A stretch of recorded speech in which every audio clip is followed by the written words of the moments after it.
I'm not totally settled on this title, but I want to call this section, why the fuck should a working class Joe or Jane give a shit about AI? So when I ask you that, I think the answer is obvious because it's going to change everything. But can you speak to that? I mean, why should, like I live in a small town. I've done a lot of regular working jobs before I got into business late in life. And I know a lot of people that are just nurses and PSWs and, they work in Tim Hortons, they work in a coffee shop or, I guess a lot of service industry people, right? I mean, how do you see their lives being impacted in the short, medium, long term?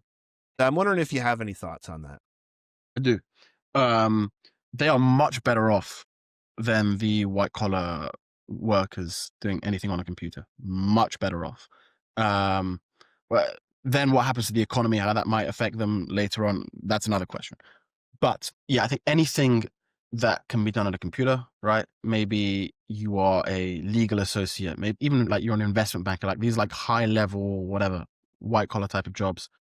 Those are all already at risk. And a lot of that stuff is going to be automated away. I mean, we're seeing it right now with software engineering, like I said. The hiring market for that is pretty bleak. So I think anything that can be done at a computer over a long enough period of time, maybe 5 years, maybe 10. I think a lot depends as well on adoption and integration with these tools, and also if there's any safeguarding by governments. That's another discussion. But anything that can be done on a computer can and will be done better by AI agents. That is my honest opinion.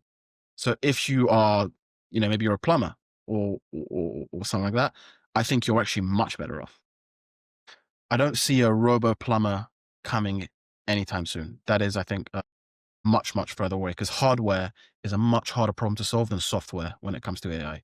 There's people trying to build these things right now as we speak. But that's a lot further away, I think, than we think. Yeah.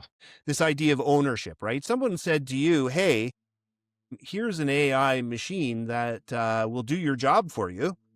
You can go and do whatever you want, and this AI machine will do your job for you. I mean, most people would go, hey, right on.